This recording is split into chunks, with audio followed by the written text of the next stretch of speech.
প্রণাম জানাই এ যুগের সচল প্রতিমা, আমাদের প্রাণের প্রতিমা ভগবান শ্রীরামকৃষ্ণদেব, জগজ্জননী শ্রীমা সারদা দেবী, বীর সন্ন্যাসী স্বামী বিবেকানন্দের পাদপদ্মে বন্দনা করি।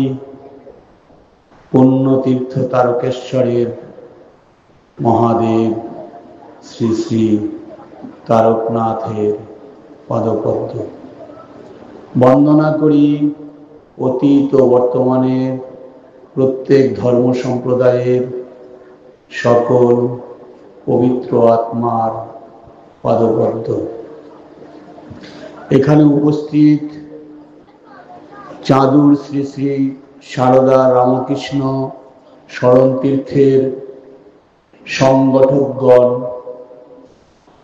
ও সর্বোপরি শ্রীরামকৃষ্ণ ভক্তবৃন্দ ও আমার মায়েরা, প্রত্যেককে যথাযোগ্য সম্মান, শ্রদ্ধা ও নমস্কার পূর্বক আমার সাধ্যমতো আমার প্রাণের দেবতা ঠাকুর মা স্বামীজিকে একটু স্মরণ মনন করার চেষ্টা।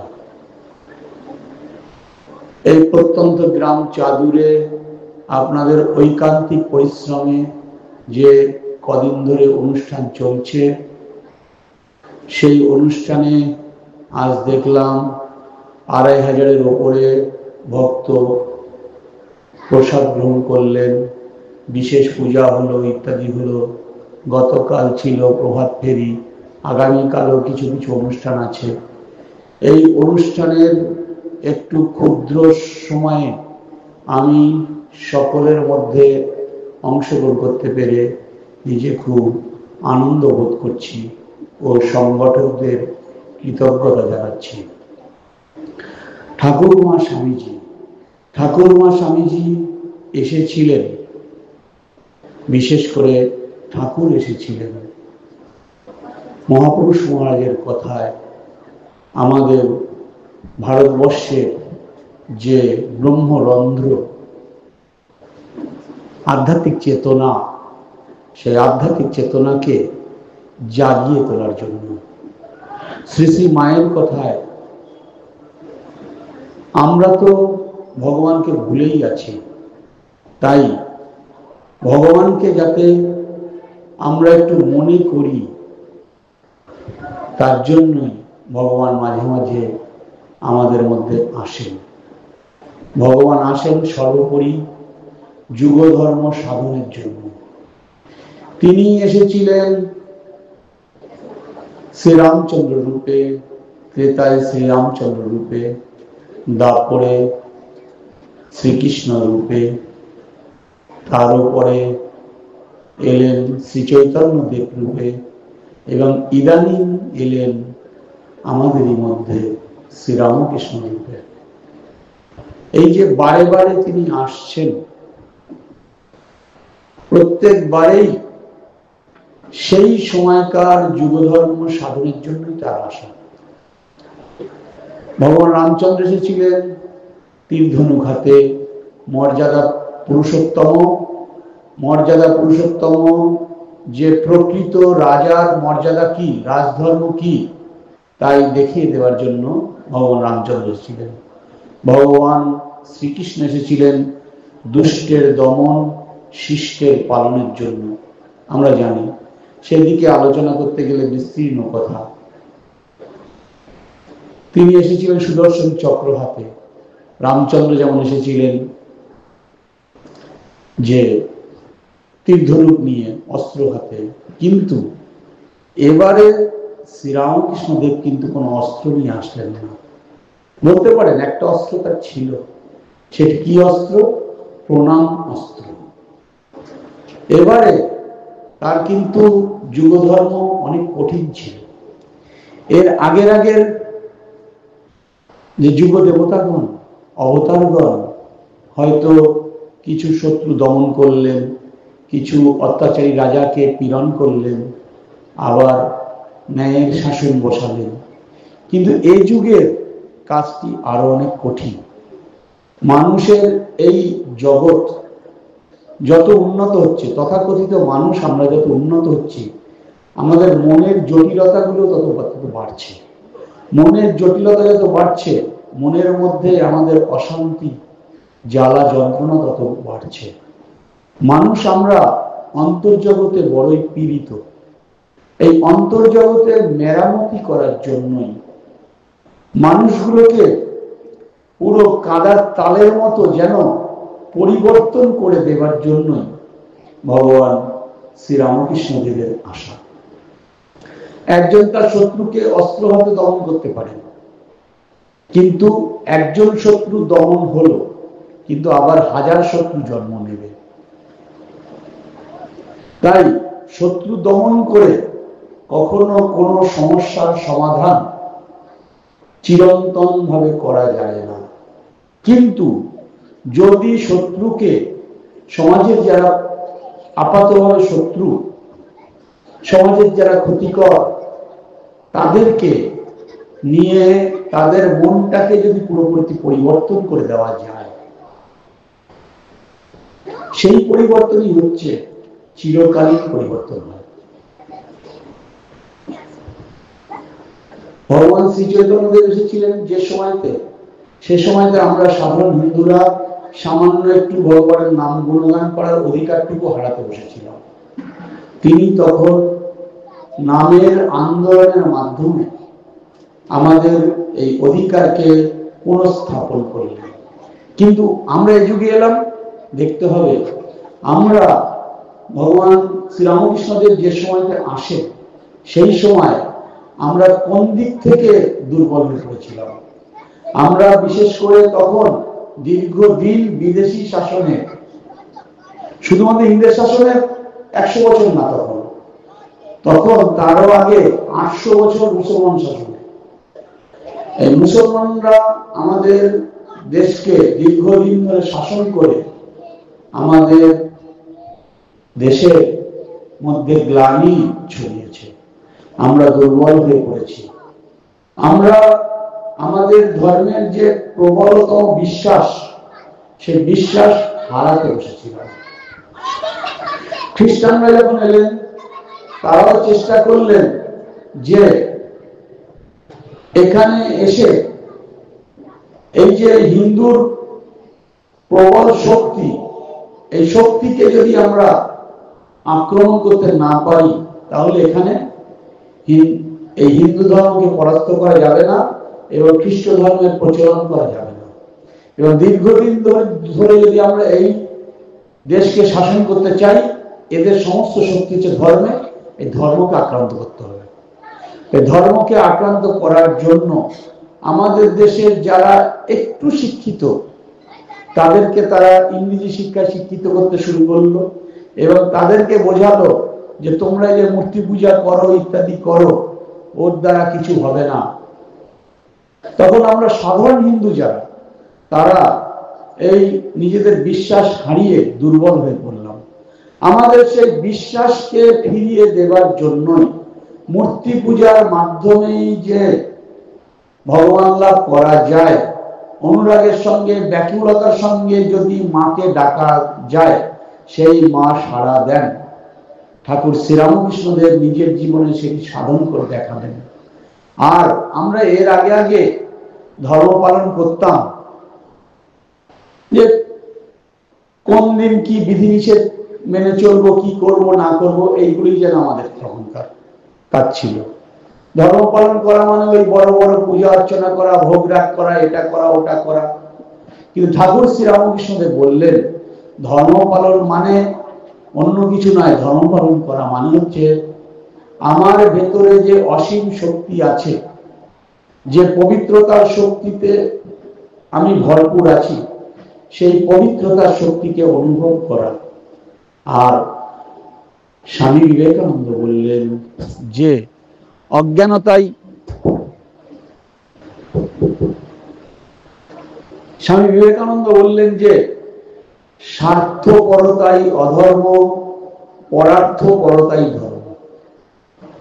স্বার্থপরতাই অধর্ম, পরার্থপরতাই ধর্ম। আমরা বাইরে অনেক কপালে তিলক কাটতে পারি, এটা করতে পারি, ওটা করতে পারি, অনেক কিছু বলে নিজেকে বড় ধার্মিক বলে প্রচার করতে পারি। কিন্তু আমি কত বড় ধার্মিক কি ধার্মিক নই, তার প্রধান মাপকাঠি হচ্ছে আমি কতটা পরার্থের জীবন দেবার জন্য তৈরি হয়ে আছি, আমি কতটা নিজের স্বার্থকে ভুলে থাকতে পারি। আর স্বামী বিবেকানন্দ বলছেন, প্রসারণী জীবন, সংকোচনী মৃত্যু।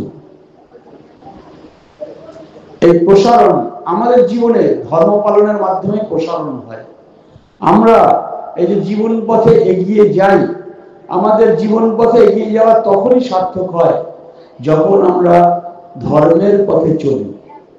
আমরা যদি ধর্মের পথে না চলে হয়তো আমরা কোটিপতি হতে পারি, অনেক টাকা পয়সা আয় করতে পারি, অনেক কিছু করতে পারি, অনেক সম্পদের পাহাড় তৈরি করতে পারি, কিন্তু আলটিমেটলি আমাদের যেটা জীবনে প্রয়োজন সেই শান্তি আমরা পাবো না।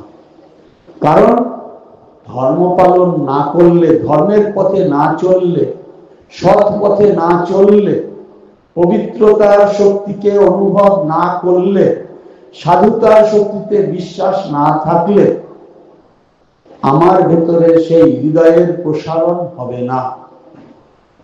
আমি মন্দিরে হাজারটা দেবতার পূজা করতে পারি, কিন্তু মন্দির থেকে বেরিয়ে এসে মন্দিরের দেবতার যে জীবন্ত মূর্তি, এই মানব শরীর, এই মানুষের প্রতি যদি আমার কোনো সহানুভূতি না থাকে, মানুষের দুঃখে যদি আমি দুঃখী না হই, মানুষের সুখে যদি আমি সুখী না হই, তাহলে আমার সকল ধর্ম পালনই বৃথা।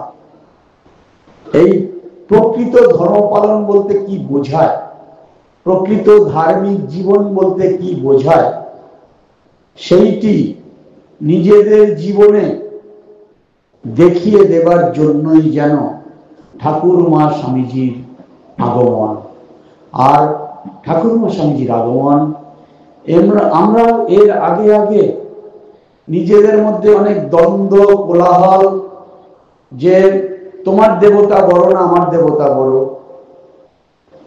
তোমার কালী বড় না আমার দুর্গা বড়, তোমার কৃষ্ণ বড় না আমার শিব বড়, ইত্যাদি ইত্যাদি বিভিন্ন লড়াইতে মেতে উঠেছিলাম। হিন্দু ধর্ম নিজেদের মধ্যে লড়াই করে করে শেষ হয়ে যাচ্ছিল।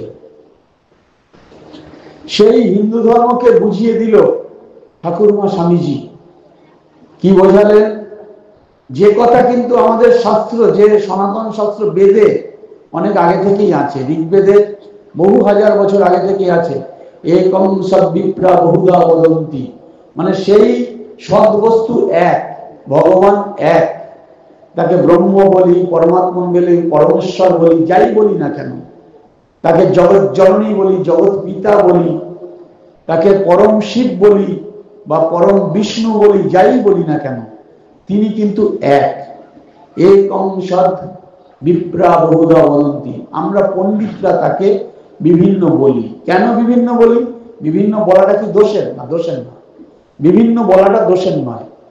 আমরা বিভিন্ন ভৌগোলিক অঞ্চলে বিভিন্ন মানুষ বাস করি, আমাদের বিভিন্ন ভৌগোলিক অঞ্চলে বসবাস করার জন্য আমাদের ভাষা বিভিন্ন, আমরা বিভিন্ন ভাষায় কথা বলি, বিভিন্ন পরিবেশে বড় হয়েছি।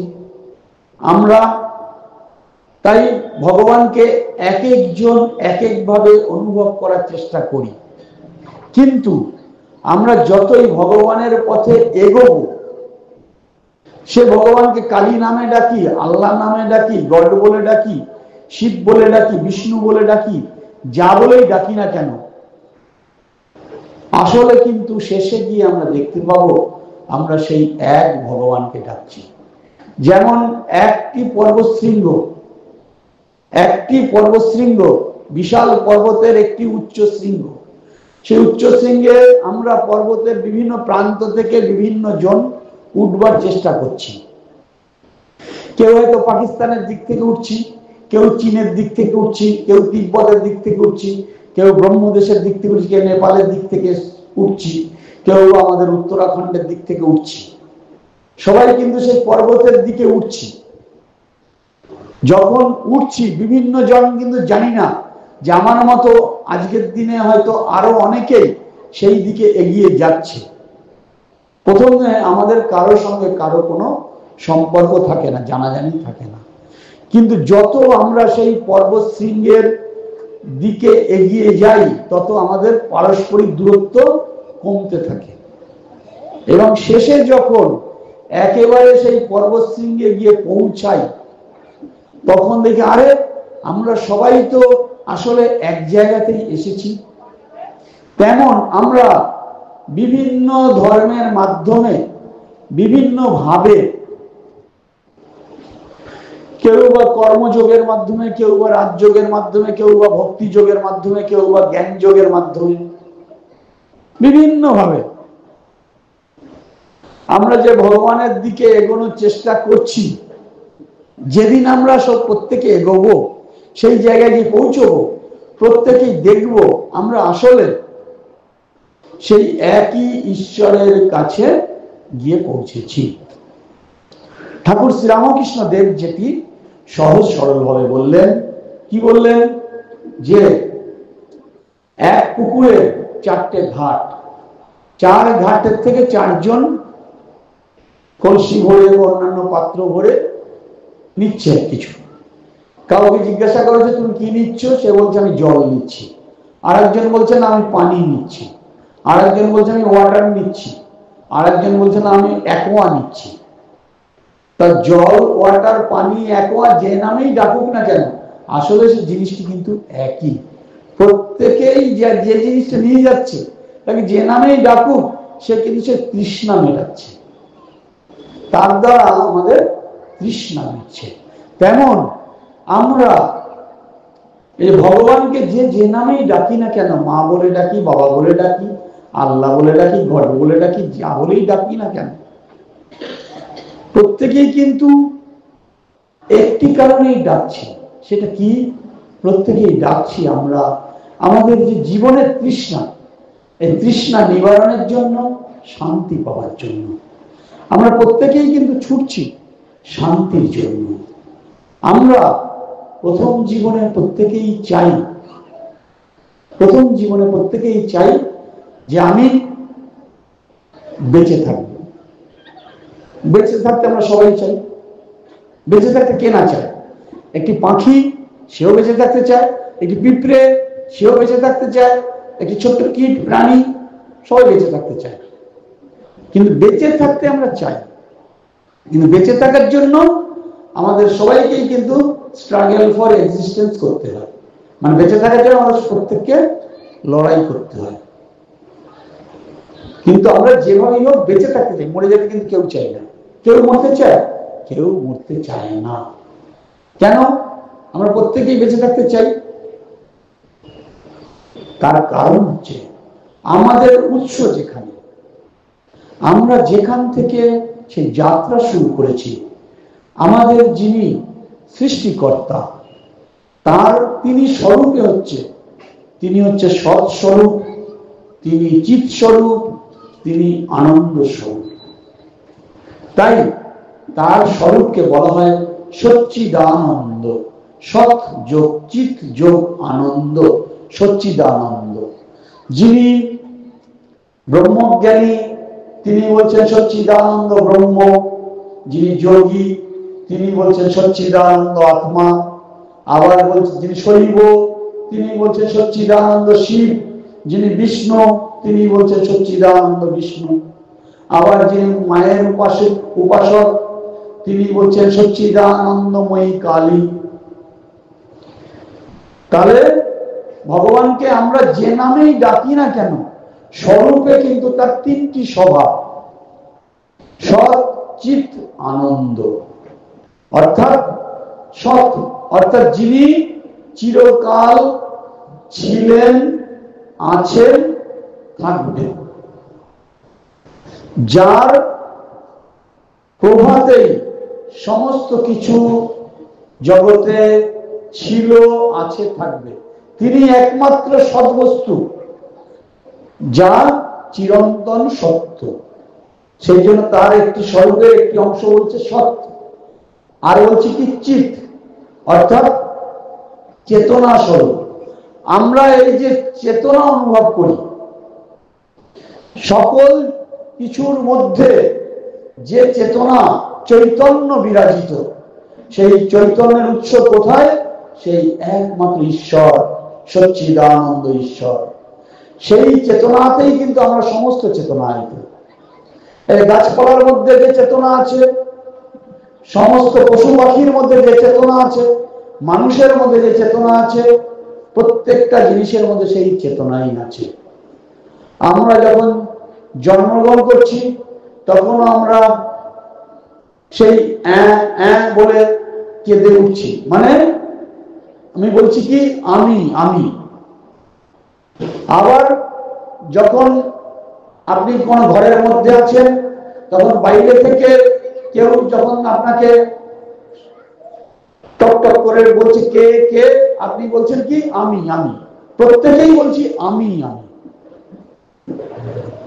হিন্দু যে সে বলছে আমি, মুসলমান যে সে বলছে আমি, যে কোনো প্রাণী সে বলছে আমি। এই আমিটাকে, এই আমি হচ্ছে সেই চৈতন্য, যার চৈতন্যে জগৎ চৈতন্যায়িত।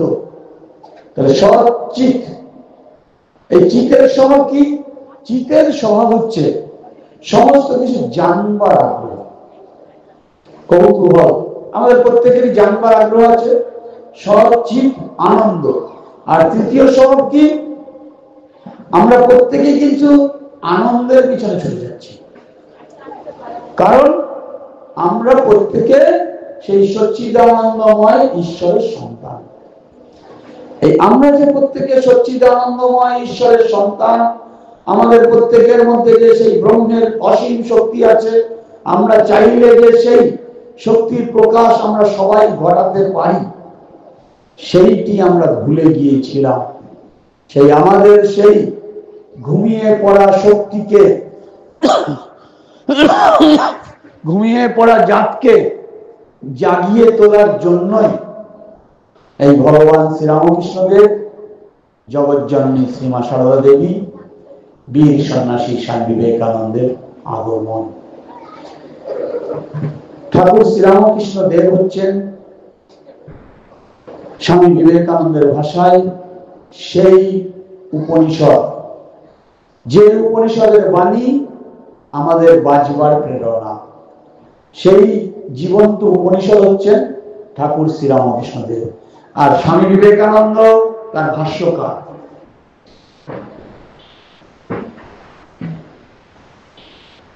যে উপনিষদের বাণী সেই বেদে উপনিষদের মধ্যেই আবদ্ধ ছিল, ঠাকুর শ্রীরামকৃষ্ণ দেব এসে আমাদের ঘরে ঘরে সেই বাণী পৌঁছে দিলেন।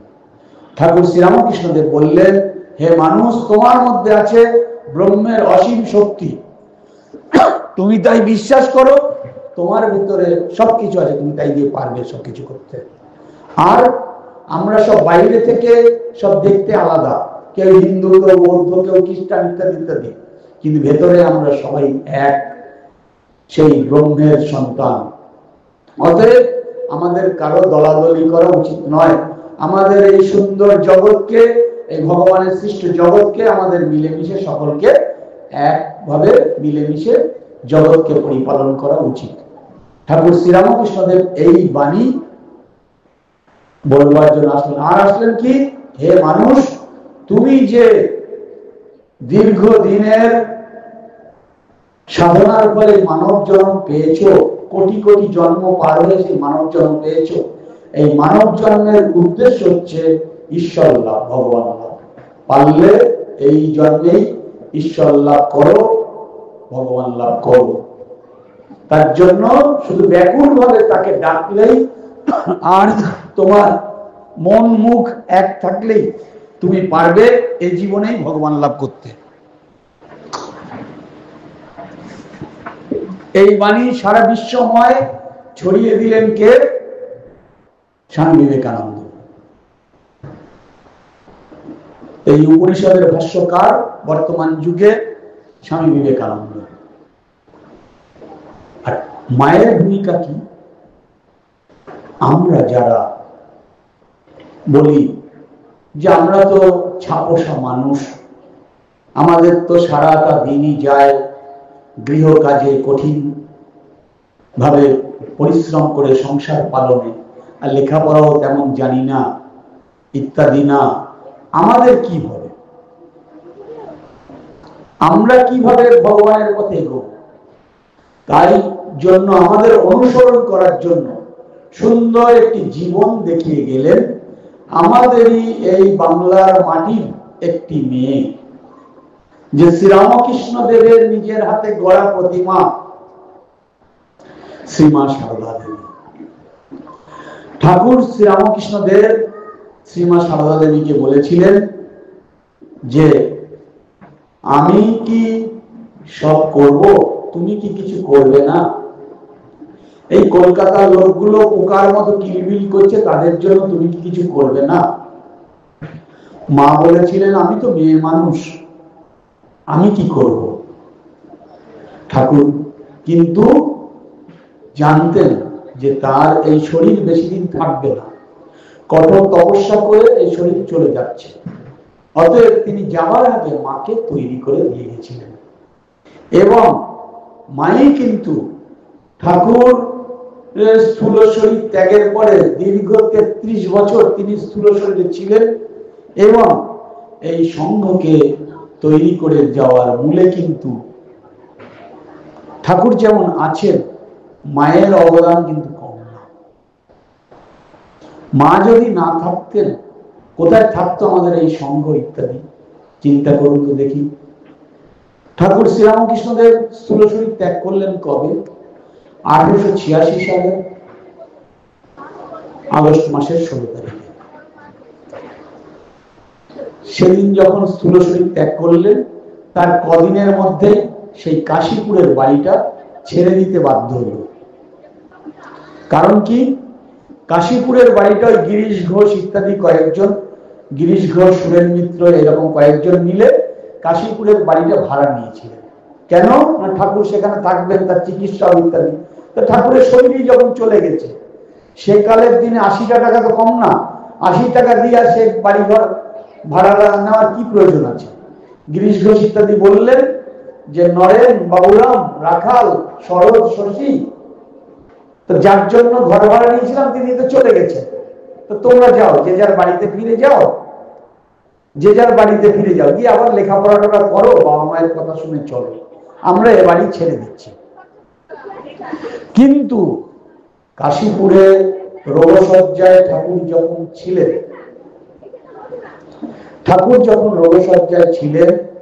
তখন নরেন্দ্রনাথকে আলাদাভাবে ডেকে বলেছিলেন তুই শিক্ষা দিবি, তুই এই যে অন্য ছেলেগুলো আছে, এই যে যুবক ছেলেরা আছে যারা বিয়ে টিয়ে করবে না, সংসার করবে না, তাদের নিয়ে একসঙ্গে থাকবি, আর তুই গঙ্গার পাড়ে যে কোনো একটা জায়গায় যেখানে নিয়ে গিয়ে আমাকে রাখবি, আমি সেখানে থাকবো।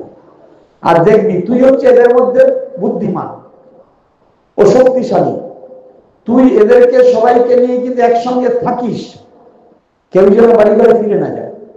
নরেনের মাথার মধ্যে সেই চিন্তা ঘুরছে, কিন্তু এদিকে ঠাকুর চলে যাওয়ার পরে, স্থূল শরীর ছেড়ে দেওয়ার পরে তো থাকবার জায়গাটা কাশীপুরের বাইরে ছেড়ে দিতে হলো।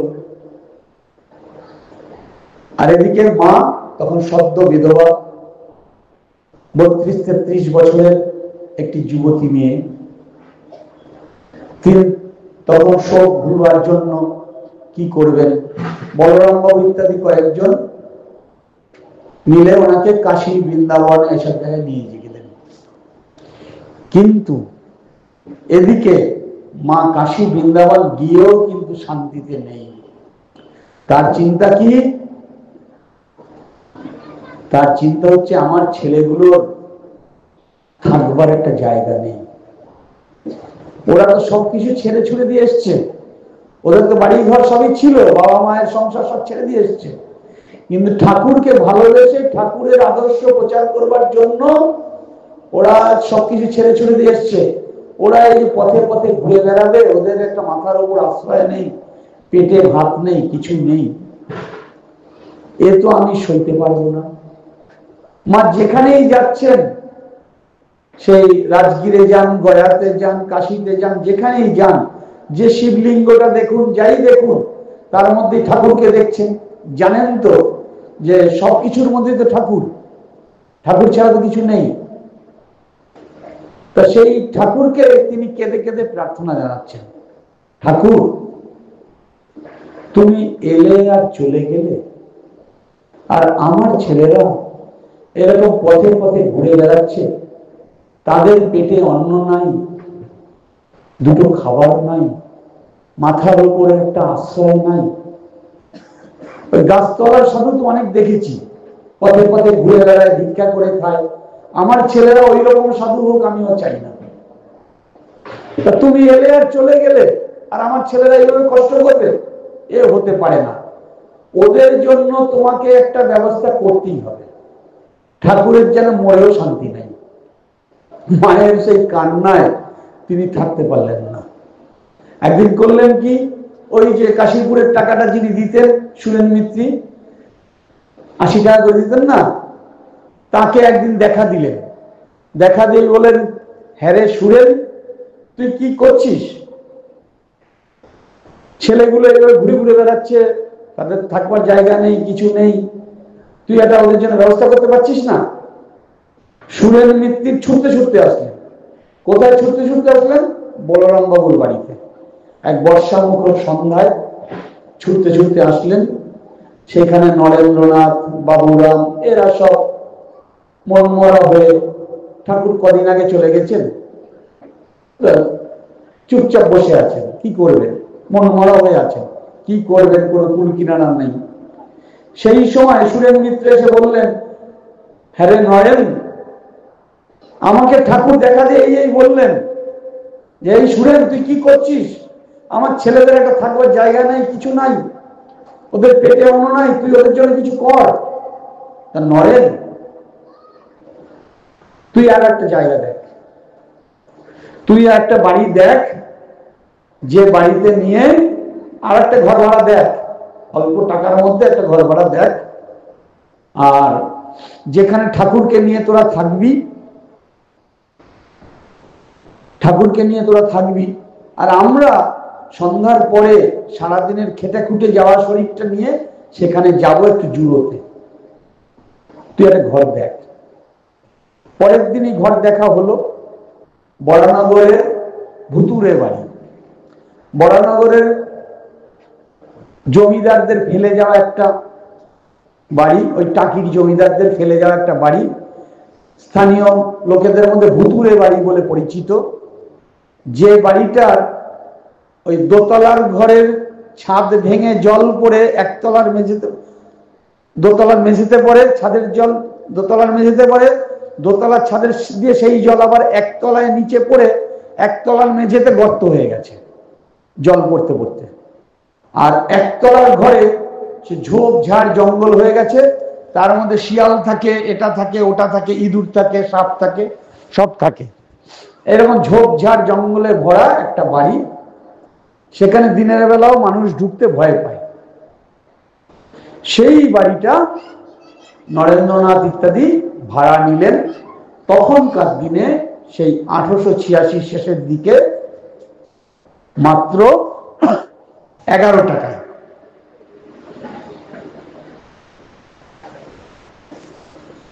11 টাকায় সেই বাড়িটা ভাড়া নিলেন। সেই বাড়িটা হলো রামকৃষ্ণ মঠ মিশনের প্রথম ছাতা বলতে পারেন, আশ্রয়। সেখানে ওই নরেন, বাবুরাম, রাখাল, সরোজ, শশী, তারক, নিরঞ্জন ইত্যাদি এই যে যুবক ভক্তেরা যারা বিয়ে টিয়ে করবে না বলে ঠিক করে আছেন, তারা সেখানে আশ্রয় নিলেন। তারা যদি ভিক্ষায় বেরোন, তো তার মতো একটা পরনের কাপড় নেই।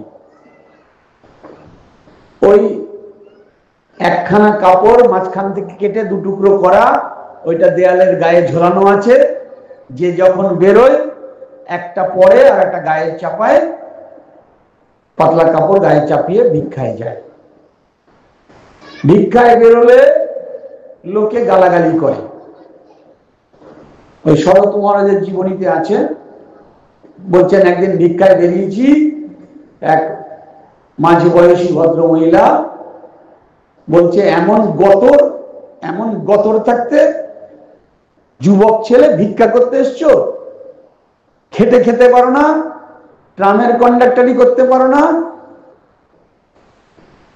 কিন্তু তারা তো জানে না ভারতবর্ষের চিরন্তন আদর্শ হচ্ছে সন্ন্যাসীর আদর্শ, পবিত্র ভিক্ষান্নের আদর্শ। পবিত্র ভিক্ষান্ন জোগাড় করে যারা নিজেদের পেট চালায় আর সঙ্গে সঙ্গে ভগবানের কথা জগতের মধ্যে ছড়ায়, জগতের মলিনতা দূর করতে তাদের জীবনটা কেটে যায়, তারাই হচ্ছে সবচাইতে বড় কর্মী, তারাই হচ্ছে বড় সমাজ সংগঠক। তো সেদিন সেইভাবে হলো প্রথম রামকৃষ্ণ মঠ মিশনের গোড়াপত্তন। এই গোড়াপত্তনের মূলে কে? এই মায়ের প্রার্থনা। এরপরে আমরা মায়ের ভূমিকা দেখি কি, ঠাকুর যখন দক্ষিণেশ্বরে ছিলেন মাকে বলে গেছিলেন, দেখো কখনো যদি অভাবে অনটনে পড়ো, কখনো কারো কাছে চিৎহাত করবে না, কারো কাছে চাইবে না, আর শত অভাবের মধ্যেও ওই কামার পুকুরের কুড়েটুকুকে বিক্রি করবে না, ত্যাগ করবে না, ওটাকে ধরে থাকবে, আশ্রয়টাকে ধরে থাকবে। মা সে তীর্থ থেকে ঘুরে এসে সেই যে কামার পুকুরে ঢুকলেন, সেই ঘর থেকে দীর্ঘদিনের মধ্যে বেরোলেন না। কিভাবে কাটতো তার কামার পুকুরে? ওই কামার পুকুরের ওই মাটির ঘর, তার সামনে এক ফালি ছোট্ট জায়গা, সেখানে তিনি নিজের হাতে শাক বুনতেন, আর পরনে শতছিন্ন কাপড়, এখানে গেরো দেওয়া সেখানে গেরো দেওয়া, আর লক্ষ্মী জলায় একটু ধান বুনতেন, সেই ধান দিয়ে যেটুকু চাল হতো তাই দিয়ে সারা বছর চলে যেত। ওই ভাত, শাক ভাত, কখনো কখনো ওই শাক ভাতের সঙ্গে একটু নুন কেনার পয়সাও থাকতো না, কিন্তু তবুও কারো কাছে কখনো কখনো কোনো অভাবের কথা বলেননি, কষ্টের কথা বলেননি। শত কষ্ট করেও ধর্ম জীবনকে আশ্রয় করে তিনি কামার পুকুরে পড়ে রইলেন। মা আমাদেরকে কি শিক্ষা দেয়? মা আমাদেরকে শিক্ষা দেন যে যত কষ্টের মধ্যেই থাকো, ধর্মকে কখনো ত্যাগ করো না। ঠাকুর যেহেতু বলেছিলেন যে প্রয়োজনে পর ভাতা ভালো, তবু পর ঘোরও ভালো নয়, অর্থাৎ পেটের জ্বালা তো সবচেয়ে বড় জ্বালা। কখনো যদি 3 দিন না খেয়ে থাকো, কারো কাছে এক মুঠো ভিক্ষা চাওয়া যেতে পারে, কিন্তু নিজের আশ্রয় ছেড়ে, বিশেষ করে মায়েদের, নারীদের কখনো নিজের আশ্রয় ছেড়ে অপরের আশ্রয়ে যেতে নেই। ঠাকুর এইটি শিক্ষা মাকে দিয়ে গেছিলেন। মা সেই শিক্ষা ধরে থাকলেন এবং আমাদেরকেও দেখিয়ে গেলেন। পরবর্তীকালে বাংলার মায়েদেরকেও শিক্ষা দিয়ে গেলেন কিভাবে ধর্মজীবন যাপন করতে হয়, কিভাবে নিজের স্বাতন্ত্র্য বজায় রেখে, নিজের স্বাধীনতা বজায় রেখে সমাজের বুকে চলতে হয়, কিভাবে চললে ভগবানকে ঠিক ঠিক মতো ধরে থাকা যায়। আর কি দেখালেন? মা দেখালেন সংসারে অনেক অভাব অনটন আছে, অনেক দুঃখ কষ্ট আছে, তারই মধ্যে আমি কিভাবে আনন্দে থাকবো সে পথ আমাকেই খুঁজে নিতে হবে। সুখ বা শান্তি বা আনন্দ এমন জিনিস নয় যে বাজারে কিনতে পাওয়া যায়। বাজারে গেলাম, 10 টাকার সুখ দেন, 15 টাকার শান্তি দেন, 25 টাকার আনন্দ দিন, কেউ দেবে না। সুখ, শান্তি, আনন্দ এগুলো কিনতে পাওয়া যায় না। মা বলছেন, ওই দক্ষিণেশ্বরে যে সময় ছিলেন, কত কষ্টে ছিলেন। আপনারা যারা দক্ষিণেশ্বরে গেছেন জানেন, সেই ছোট্ট নহবতের ঘরটা, যে ঘরে ঢুকতে গিয়ে মায়ের অনেকবার মাথা ঠুকে গেছে, সেই ঘরের মধ্যে কত কষ্ট করে থাকতেন। পাশাপাশি থাকতেন, কিন্তু এমনও দিন যে 6 মাসের মধ্যে ঠাকুরের সঙ্গে একবার দেখা দেখি হয়নি। তার কারণ মায়ের ঘরটা তো চারিদিকে দরমার বেড়া দিয়ে ঘেরা ছিল, আর ও পাশের ওই ঘরে আছেন ঠাকুর, আর সেখানে তো ভক্তরা ইত্যাদি সব আছেন। মা তো লজ্জাশীলা, লজ্জা পটাবৃতা মা, তিনি তো ঠাকুরের কাছে যেতে পারতেন না, যেতেন না। কত কষ্ট করে আছেন। আবার কি লজ্জাশীলা মা, একটু যে বাথরুম পায়খানায় যাবেন তার ব্যবস্থা ছিল না তখনকার দিনে। রাত্রি 3টের আগে ঘুম থেকে উঠে ওই গঙ্গার পাড়ে ঝোপের ঝাড়ে যেতেন অন্ধকারে, সেখানে গিয়ে বাথরুম পায়খানার কাজ সেরে এসে স্নান টান করে ওই যে ঘরটার মধ্যে ঢুকতেন, ওই সারাদিন ঘরের মধ্যে কত কষ্ট করে থাকতেন। আবার মাথায় দিয়ে যে কিছু, মাথায় বালিশ দিয়ে যে শোলেন, তেমন বালিশ নাই। ঠাকুর কোথা থেকে কতগুলি পাটের ফেসো এনে দিয়েছেন। পাটের ফেসো এনে দিয়ে বলছেন, এই ফেসো দিয়ে তুমি শিকে বানাবে, দড়ি বানিয়ে ওই ওপরে ঝুলিয়ে রাখবে শিকে, তাতে একটু ওই প্রসাদী যে সন্দেশ সন্দেশ আসে ওগুলো রেখে দেবে। আমার নরেন আসবে, বাবুরাম আসবে, ওদেরকে আমি দেব, তুমি রাখবে। মা ওই ফেসো দিয়ে শিকে বানিয়ে ঠাকুরের জন্য ওইখানে রাখতেন। আবার ওখানে উপরে ঠাকুরের পেট রোগা ছিল, ঠাকুরকে একটু মাছের ঝোল খেতে দিতে হতো, ওখানে আবার ওই শিকেতে জিওল মাছ ঝুলিয়ে রাখতেন। রাত্রে হয়তো শুয়ে আছেন, আর ওপরে ওই শিকের থেকে জল জিওল মাছের ঝাপটা মারছে, সেই জল গায়ে পড়ছে। এরকম অনেক কষ্ট করতে হয়েছে। যাই হোক, সেই যে পাটের ফেসো, ফেসো দিয়ে শিকে বানালেন, আর তার কিছু দিয়ে একটা খোলের মধ্যে ভরে বালিশ বানালেন। সেই বালিশের মাথা দিয়ে বলছেন, তখনও যা ঘুমোতাম, ভোর ভোর করে নাক ডেকে ঘুমোতাম। এখনো এই যে পরবর্তীকালে মায়ের তো অভাব অনটন তো ছিল না, এই যখন বাগবাজারে ছিলেন ইত্যাদি, তা এখন এই খাট পালঙ্কে শুয়েও তেমনই ঘুমি। দুটোর মধ্যে কোনো পার্থক্য বুঝি না। বলছেন, তখন এত কষ্টের মধ্যে থাকতাম, কিন্তু হৃদয়ে সর্বদা আনন্দের ঘট বিরাজ করত। ভাইজি, নলিনী ইত্যাদি ওদের বলছেন, তোরা যে এত অশান্তি অশান্তির কথা বলিস, আমি তো কোনোদিন অশান্তি কি জিনিস বুঝলাম না।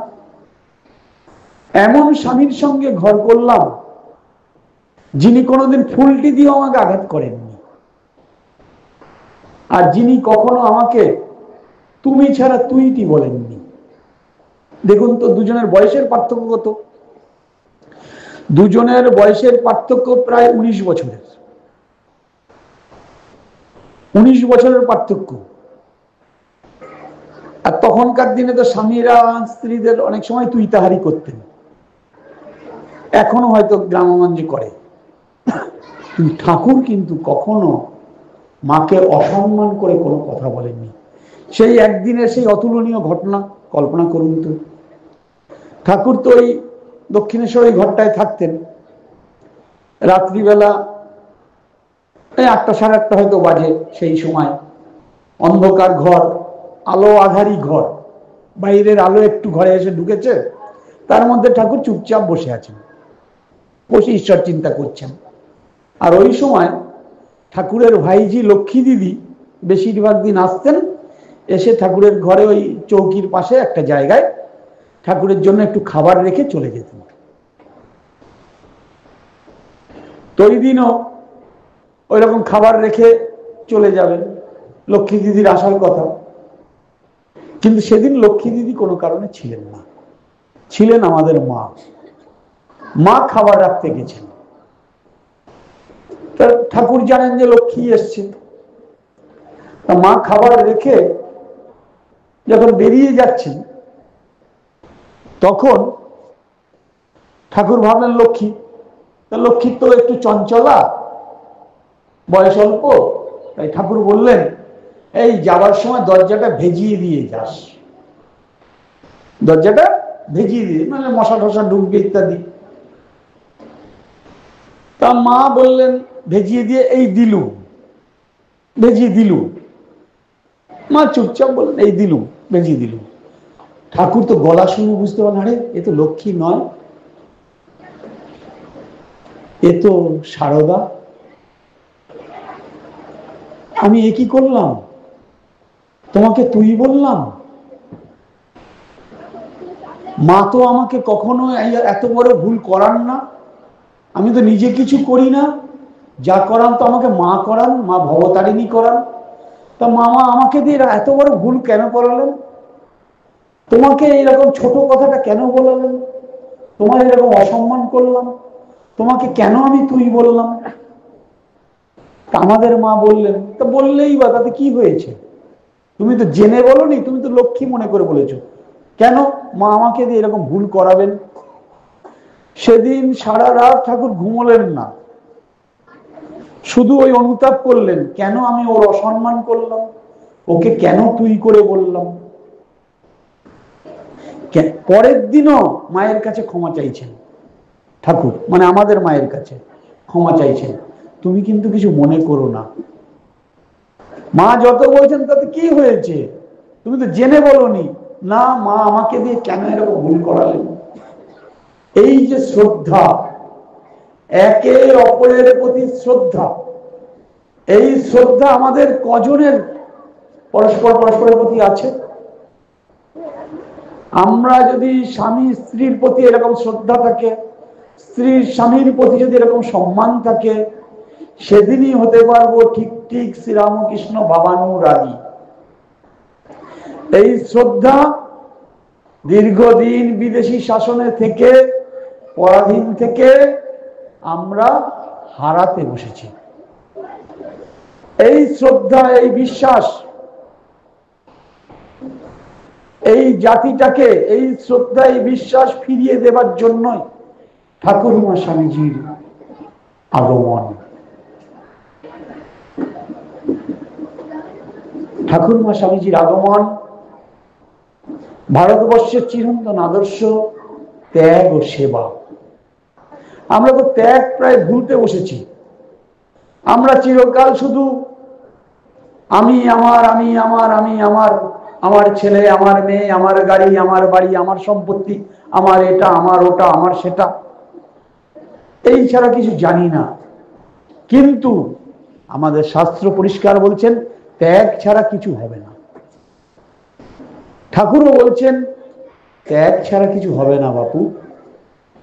ত্যাগ, প্রকৃত ত্যাগ কি ত্যাগ? প্রকৃত ত্যাগ মানে সেই শাক মাছ ত্যাগ না, পান মাছ ত্যাগ না। আমি মাছ খাই না, বড় ত্যাগী। আমি পান খাই না, বড় ত্যাগী। ওই ত্যাগ ত্যাগ না। ঠাকুর বলছেন কামিনী কাঞ্চন ত্যাগই ত্যাগ, কাম কাঞ্চন ত্যাগই ত্যাগ। তুমি কত বড় ত্যাগী তা নির্ভর করে তুমি কাঞ্চনের প্রতি, অর্থাৎ টাকা পয়সার প্রতি কতটা লোভী। তুমি কত বড় ত্যাগী নির্ভর করে সেটার উপরে তুমি সকল নারী মূর্তির মধ্যে সেই জগন্মাতাকে দেখতে পারো কিনা। তোমার নারীদের দেখলেই তোমার ভেতরটা ছুকছুক করে ওঠে কিনা। যদি ওঠে তাহলে তুমি ত্যাগের পথে এতটুকু এগোওনি। তুমি সকল নারীর মধ্যে সেই জগন্মাতাকে দেখতে পাচ্ছ কিনা। আর মায়েদেরও তাই, সকল পুরুষের মধ্যে তিনি সেই জগৎ পিতাকে দেখতে পারেন কিনা। সকল ছোট ছোট সন্তানদের নিজের সন্তান জ্ঞানে স্নেহ করতে পারেন কিনা। যদি পারেন তাহলেই সে ত্যাগের পথে গিয়েছে, তাহলেই সে ভগবানের পথে এগিয়েছে। এই ভগবানের পথে এগোনো তাই হচ্ছে আমাদের ধর্ম পালনের উদ্দেশ্য। এই ভগবানের পথে যত এগোবো তত দেখা যাবে আমাদের ভেতর থেকে স্বার্থপরতা চলে গেছে। আমরা পরের জন্য ভাবতে শিখেছি, পরের দুঃখে দুঃখী হতে শিখেছি, পরের সুখে সুখী হতে শিখছি। আমরা নিজের ছেলের জন্য যতটুকু ভাবি, পাশের বস্তির ছেলেটার জন্য দূরের কথা, আমার নিজের ভাসুরের ছেলের জন্য, দেওরের ছেলের জন্য ততটুকু ভাবি। আমরা হয়তো কেউ কেউ এখনো খুবই কম একান্নবর্তী পরিবারে আছি, ওই শ্বশুর মশাই যতদিন আছেন ততদিন আছি, হয়তো খুবই কম। গ্রামে গঞ্জে দু চারটে দেখা যায়, শহরে তো দেখা যায় না। একান্নবর্তী পরিবারের আবার থাকতে সমস্যা কি না, আমার স্বামী বেশি টাকা আয় করলেও আমার ছেলেটাকে আমি ভালো ভালো জিনিস খাওয়াতে পারি না। যখন খেতে হয় তো সবাইকে একসঙ্গে দিয়ে খেতে হয়, তো তাই খাওয়াতে পারি না। তাই আমি কি করি, আমার ছেলেকে আড়ালে ডেকে ডেকে একটু ভালো ভালো পুষ্টিকর জিনিস খাওয়াই। আমার ছেলের যখন টিফিন সাজিয়ে দেই, স্কুলে যাই যখন, পরিষ্কার বলে দিই, এই দেখ এই টিফিন দিয়ে অন্য কাউকে দিবি তো মেরে ফেলে দেবো একেবারে, তুই একা খাবি। আমি ছোটবেলা থেকেই আমার ছেলেটাকে শেখাচ্ছি স্বার্থপরতা। আমার দ্বারা কি ধর্ম পালন হবে? আমরা অনেক বিশ্ব মানবতার কথা বলি, বিশ্ব ভ্রাতৃত্বের কথা বলি, সবাই আমরা ভাই ভাই। নিকারাগুয়ায় কারো কিছু হলে আমাদের চোখের জলে পথ ভেসে যায়, ভিয়েতনামে কিছু হলে আমরা তখন কেঁদে কেঁদে কেটে মাটি হয়ে যাই। এটা খারাপ বলছি না, কিন্তু আমরা নিজের ভাই বা নিজের আশেপাশের মানুষদের জন্য কতটুকু ভাবি? ওই বহুদিন আগে একটি সভা হচ্ছিল, সেখানে একজন খুব বিশ্ব ভ্রাতৃত্বের কথা বলছিল, কোনো এক দলের নেতা খুব বিশ্ব ভ্রাতৃত্বের কথা বলছিল, যে আমাদের সারা পৃথিবীর মজদুর এক হও, ইত্যাদি হও, সবাই মিলে এক হতে হবে, খুব ভালো ভালো কথা বলছিলেন। তখন আরেকজন পাশ দিয়ে বলছিলেন, ওই যে যে লেকচার দিচ্ছে না, সবাই মিলে একসঙ্গে পৃথিবীর মানুষ এক হও বলছে, ওর বাড়িতে কাল সকালে খবর নিয়ে দেখবি 2.5 কাঠার জমিতে 5টা উনুন ধরে। 2.5 কাঠার জমিতে সকালবেলা 5টা উনুন ধরে, 4 ভাইয়ের 4টে উনুন আর বিধবা মায়ের 1টি উনুন। ওরা বলছে বিশ্ব ভ্রাতৃত্বের কথা। আমরা আমাদের নিজেদের পরিবারের মধ্যে মিলেমিশে একসঙ্গে থাকতে পারি না। আমাদের এত স্বার্থপরতা, নিজের টুকু ছাড়া কিছু ভাবি না। আমরা একে অপরকে বিশ্বাস করি না, আমরা একে অপরের দুঃখে দুঃখী হই না, অপরের সুখে সুখী হই না। আমরা কি ধর্মজীবন পালন করব? আমরা হয়তো খুব ধর্মজীবন পালন করি, আমাদের মধ্যে কেউ কেউ হয়তো রাত 3টের সময় উঠে খুব জপ ধ্যান করি। আমি জপ ধ্যান করা খারাপ বলছি না, জপ ধ্যান করি, হয়তো রাত্রে 3টের সময় উঠে জপ করছি। জপ করতে উঠার আগেই টের পেয়ে গেছি পাশের ঘরে শাশুড়ির শরীর খারাপ। শাশুড়ি হয়তো সারা রাত্রে ঘুমায়নি, সে বমি করছে, পায়খানা হচ্ছে। আমি যে টের পেলাম শাশুড়ির শরীর খারাপ, আমি আর ঘরের লাইটটা জ্বাললাম না, যে লাইট জ্বাললেই শাশুড়ি টের পেয়ে যাবে বৌমা ঘুম থেকে উঠেছে, উঠেও আমার কাছে আসছে না। আমি লাইট জ্বাললাম না, মশারির মধ্যে বসে বসে জপ করছি, কিন্তু শাশুড়ি হয়তো ওখানে আদমরা হয়ে পড়ে আছে। আমার সে জপ কি জপ হবে? এই স্বার্থপরতা আমাদের মধ্যে। আমি আমার টুকু ছাড়া কিছু ভাবি না।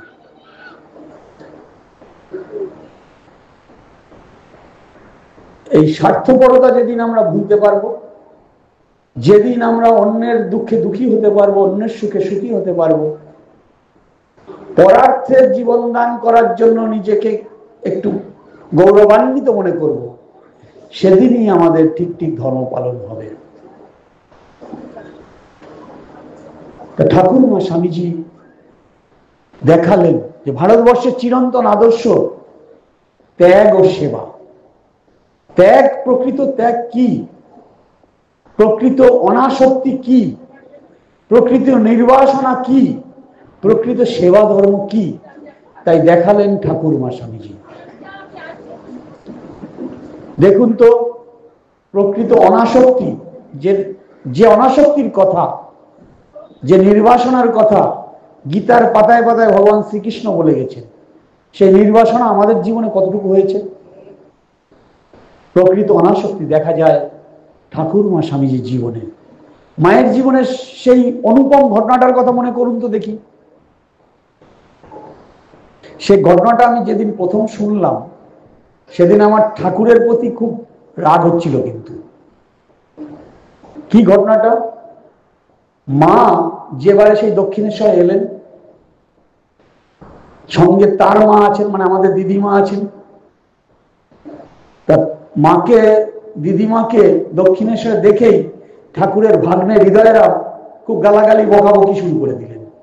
কেন আসা, কি জন্য আসা, কোথায় জয়রামবাটি, কোথায় দক্ষিণেশ্বর। সেখান থেকে কদিন ধরে হাঁটতে হাঁটতে ওনারা গেছেন দক্ষিণেশ্বরে। হৃদয়রাম মাকে তার স্বামীর ঘরে ঢুকতে দিলেন না। ঠাকুরও তখন হৃদয়রামের ভয়ে মাকে বললেন না, তুমি নিশ্চয়ই আমার কাছে এসেছো, থাকো। মা কি করলেন? কারো প্রতি কোনো অনুযোগ করলেন না, কারো প্রতি কোনো অনুযোগ করলেন না, হৃদয়রামের সঙ্গে ঝগড়াও করলেন না, কিছুই করলেন না। মা কালীকে শুধু শুধু বলে গেলেন, মা আবার যদি কখনো ডাকো তো আসবো, আর নাহলে চললাম। সেদিনকে ফিরে চলে এলেন মা।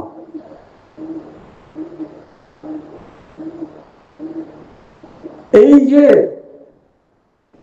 অনাসক্তি, ঈশ্বরের উপর নির্ভরশীলতা, যে ভগবান ডেকেছিলেন এসেছি, এখন আশ্রয় দিচ্ছেন না চলে যাচ্ছি, আবার যেদিন ডাকবেন আসবো, কিন্তু কারোর প্রতি আমার কোনো অভিযোগ নেই।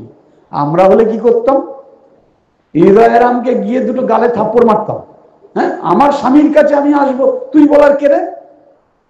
তুই তো ভাগ্নে, বেরো এখান থেকে। কিন্তু মা কারোর সঙ্গে ঝগড়া করলেন না, কোনো অভিযোগ করলেন না, অনুযোগ করলেন না, কিছু করলেন না, চলে গেলেন।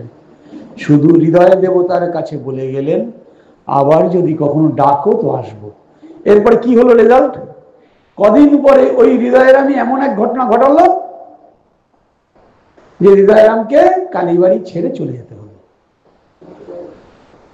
তাহলে অহংকার এমন জিনিস, ও যার ভিতরে থাকবে। কি সেই ঘটনাটা? হৃদয়রাম দেখলো যে ওই পরমহংস দেবের মতো আমিও যদি পরমহংস হতে পারি।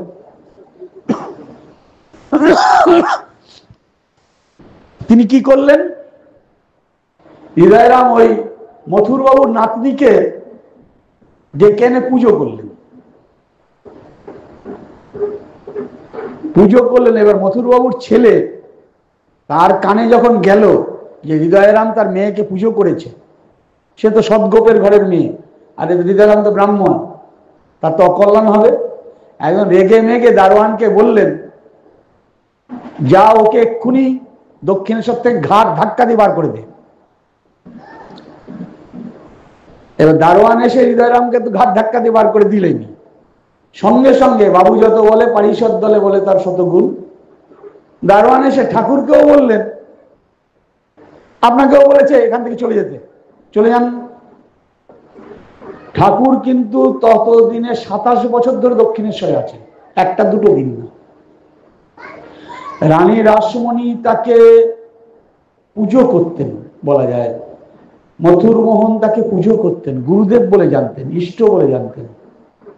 তার নাতির আবার চাকর, রানী রাসমণির নাতির চাকর, সে এসে বলছেন আপনাকেও বেরিয়ে যেতে বলছেন, হৃদয়রামকে তো বলেছে আপনাকেও চলে যেতে বলেছেন। ঠাকুর কিন্তু ঘুরিয়ে জিজ্ঞাসা করলেন না, কেন, আমার কি দোষ, আমি কোথায় যাব, আমি এত বছর ধরে এখানে আছি, আমি তোমাদের বাবুর গুরুদেব। রানী রাসমণি আমাকে এত সম্মান করতেন, মথুর মোহন আমাকে এত সম্মান করতেন, আমি কোথায় যাব। ঠাকুর কিন্তু কিচ্ছু বললেন না, চলে যেতে বলেছেন, ঠিক আছে। ওই হাঁটু পর্যন্ত কাপড়, ধুতি পরা, কাঁধে গামছাটা, সোজা হাঁটা দিলেন, সঙ্গে কিছু না নিয়ে সোজা একেবারে সেই বড় ফটক পর্যন্ত চলে গেছেন। দূর থেকে মথুরবাবুর ছেলে দেখতে পেয়েছেন যে কোথায় একটা যেন গন্ডগোল হচ্ছে, পরমহংসদেবও চলে যাচ্ছেন।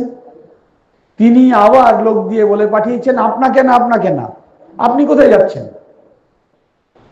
তিনি কিন্তু আবার অভিমান করে অনুযোগ করে কিছু বললেন না, তোমার চাকর আমাকে এরকম অসম্মান করলো কেন, ইত্যাদি কেন, কিচ্ছু বললেন না। তখন বললেন না, আপনাকে না, আপনাকে না, আবার চুপচাপ এসে ঘরের সামনে টুলটার উপরে বসলেন।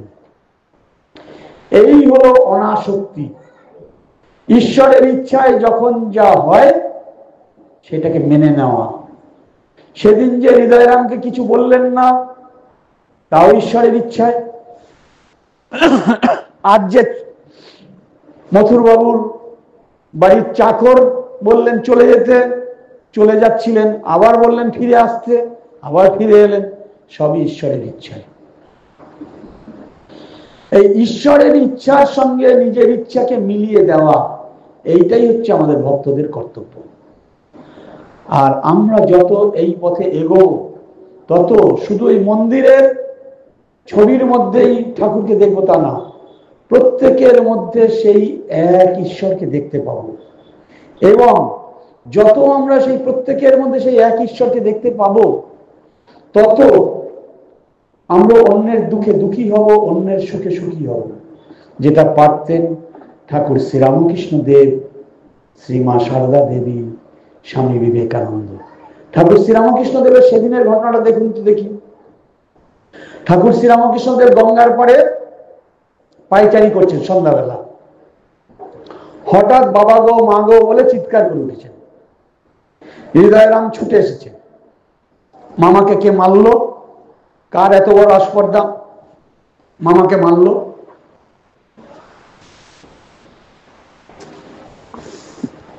হৃদয়রাম এসে দেখছেন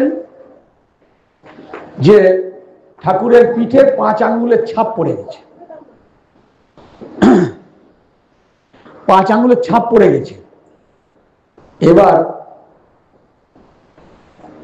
বুঝতে পারছেন না ঠাকুরকে কে মারলো, এত জোরে চটটা।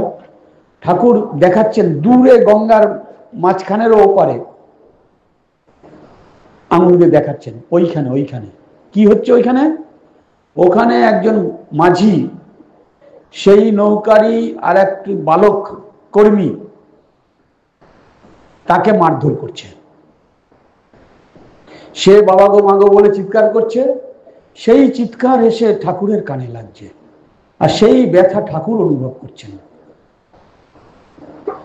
আমরা যখন সকলের মধ্যে সেই ঈশ্বরকে অনুভব করি, তখন সে যতই দূরে থাকুক তার ব্যথাও আমার ব্যথা বলে অনুভব হয়। স্বামীজির জীবনে সে ঘটনাটা দেখুন তো দেখি। স্বামীজি সেদিন বেলুড় মঠের যে স্বামীজির ঘরের বারান্দায় বলছেন, আমাদের বিজ্ঞান মহারাজ, বিজ্ঞানানন্দ মহারাজ পাশের ঘরে আছেন। তিনি বলছেন রাত্রে টের পেলাম স্বামীজির ঘুম হচ্ছে না, রাত্রি 1:30-2 বাজে। তখন আমি ঘরের বাইরে এসে দেখি স্বামীজি অস্থির হয়ে বারান্দায় পায়চারি করছে। আমি স্বামীজিকে জিজ্ঞাসা করলাম, স্বামীজি আপনার কি অসুস্থতা লাগছে, আপনার কি শরীর খারাপ, ঘুম হচ্ছে না? স্বামীজি বললেন না রে পেশন, বিজ্ঞানানন্দ মহারাজকে পেশন বলে ডাকতেন, হরিপ্রসন্ন তার থেকে পেশন। না রে পেশন, কোথায় যেন একসঙ্গে অনেক লোকের জীবনহানি হলো, অনেক লোক মনে হয় কোথায় খুব কষ্টে পড়েছে। তাদের কষ্টটা আমি খুব বুকের মধ্যে বোধ করছি। আমার বুকের মধ্যে বড় কষ্ট হচ্ছে রে, কোথায় এতগুলো মানুষের এত জীবনহানি হয়ে গেল। বিজ্ঞানন্দ মহারাজ বুঝতে পারছেন না কোথায় কি হলো, কোথাও কিছু তো জানি না। না স্বামীজি এখান থেকে কি করে বুঝতে পারছেন? পরের দিন জানতে পারা গেল যে কোথায় বেলুড় মঠ আর কোথায় ফিজি। ফিজি মানে সে অস্ট্রেলিয়া ছাড়িয়ে, জাপান অস্ট্রেলিয়া ছাড়িয়ে, সেখানে ওই অগ্নুৎপাত হয়েছে, তার ফলে ভূমিকম্প হয়েছে, ইত্যাদি হয়েছে, অনেক লোক একসঙ্গে মারা গেছে। সে কষ্টটা বেলুড় মঠে থেকে স্বামীজি অনুভব করলেন। এই হলো ঈশ্বরের সঙ্গে এক হয়ে যাওয়া। আমাদেরও এরকম অনুভব হবে। কিভাবে হবে? ভারতবর্ষের চিরন্তন আদর্শ ত্যাগ ও সেবা, সে ত্যাগ ও সেবার পথে যদি আমরা এগোতে পারি তাহলেই আমাদের জীবনের পরিবর্তন হবে। তার জন্য বড় পণ্ডিত হতে হবে না, অনেক লেখাপড়া জানতে হবে না, কিছুই করতে হবে না। শ্রীমা সারদা দেবী অনেক লেখাপড়া জানতেন, কিছু জানতেন না। তিনি দেখালেন কিভাবে ত্যাগ করা যায়, কিভাবে সেবা করা যায়। শ্রীমা সারদা দেবীর জীবনের একটি ঘটনা যদি আমরা দেখি, গিরিশবাবু গেছেন জয়রামবাটিতে, তা মা গিরিশবাবু সকালবেলা রোজ সকালে উঠে চা খাওয়া অভ্যাস, কি দিয়ে চা করে দেবেন আর দুপুরে কি রান্না করে খাওয়াবেন, কি সবজি তরকারি হবে, কি হবে না হবে, তার জন্য তিনি ব্যতিব্যস্ত। তা গিরিশবাবু দেখছেন একদিন ভোরে, তখনও ভোরের আলো ভালো করে ফোটেনি, অন্ধকার রয়েছে, ওই দূরে মাঠের মধ্য থেকে এদিকে যেন একটি ছায়া মূর্তি এগিয়ে আসছে, একটি নারী মূর্তি, একটি মেয়ে মানুষ যেন আসছে, তার মাথায় একটা ঝুড়ি আর হাতে একটা ঘটি। ভাবছে কাদের মেয়ের এই অন্ধকার থাকতে এইভাবে ঠান্ডার মধ্যে কোথায় ঘুরছে। গিরিশবাবু ভাবছেন, যত এগিয়ে আসছে সেই ছায়া মূর্তি দেখতে পেলেন সে আর কেউ নয়, আমাদেরই মা। ওই অন্ধকার থাকতে বেরিয়েছেন, আগের দিন হয়তো বলে রেখেছিলেন এর বাড়িতে ওর বাড়িতে যে আমাকে একটু ফুলকপি দিও, আমাকে অমুক সবজি দিও, আমাকে একটু পালং শাক দিও,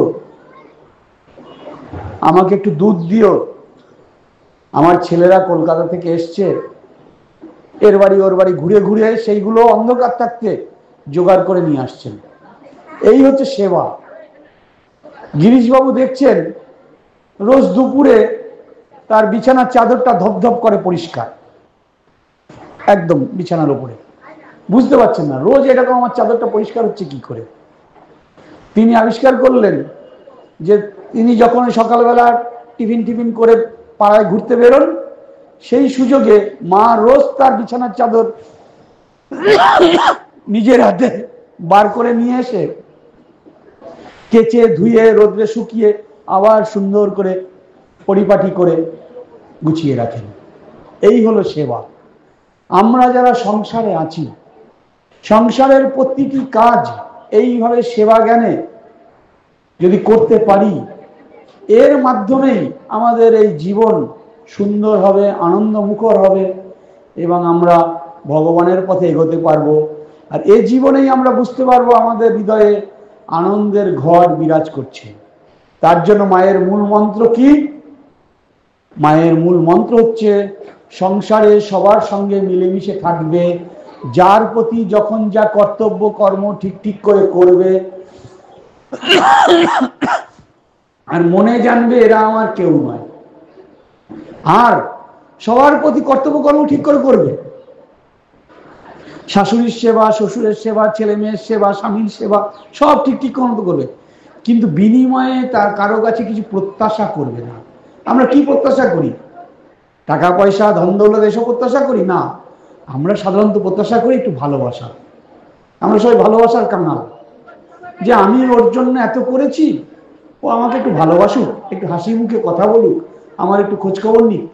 কিন্তু তাও প্রত্যাশা করা যাবে না। যদি করতে পারি তাহলেই হচ্ছে ভগবানের পথে ঠিক ঠিক মতো এগোতে পারবো। আর যখন সেবা করব, স্বামীকে স্বামী জ্ঞানে সেবা করব না, ছেলেকে ছেলে জ্ঞানে সেবা করব না। আমি জানবো যে যে ওই ভগবানই আমার ছেলে রূপে আমার সেবা নিচ্ছে, ভগবানই আমার স্বামী রূপে আমার সেবা নিচ্ছে, শাশুড়ি রূপে সেবা নিচ্ছে, শ্বশুর রূপে সেবা নিচ্ছে। এই যদি আমি পারি তাহলে জীবনে ঠিক ঠিক মতো শান্তি লাভ করব। আর মা বললেন যে সহ্যের সমান গুণ নাই, সন্তোষের সমান ধন নাই। ছোটখাটো যা কিছু সমস্যা ইত্যাদি একটু গায়ে খেটে দিলাম আর দুটো কথা শুনলাম, তাতে কি আছে? এক থালা ভাত খেয়ে যখন হজম করতে পারি, দুটো কথা শুনে হজম করতে পারবো না? যত চুপচাপ থাকবো, নীরবে কাজ করে যাব, সংসারে তত আনন্দে থাকতে পারবো, সুখে থাকতে পারবো, শান্তিতে থাকতে পারবো। তাই মা বললেন সহ্যের সমান গুণ নাই, সন্তোষের সমান ধন নাই। আর বললেন কি? সারা জীবনের সমস্ত বাণী নির্যাস শেষ জীবনে বললেন যদি শান্তি চাও মা, কারো দোষ দেখো না, দোষ দেখবে নিজের। এই জগতে কেউ তোমার পর নয়, সবাই তোমার আপনার, সকলকে আপনার করে নিতে শিখো। তা আমরা যদি সংসারে সমস্ত কিছুর মধ্যে আনন্দে একটু না থাকতে পারি, তাহলে আমাদের আবার ধর্মজীবন কি লাভ হবে? কিচ্ছু হবে না। তাই আজকের এই সুন্দর দিনে মায়ের কাছে, ঠাকুরের কাছে, স্বামীজির কাছে প্রার্থনা করি আমরা যেন সংসারে সদা বাধা বিপত্তির মধ্যে আনন্দে কর্তব্য কর্ম ঠিক মতো করে সেই মায়ের পথে এগিয়ে যেতে পারি।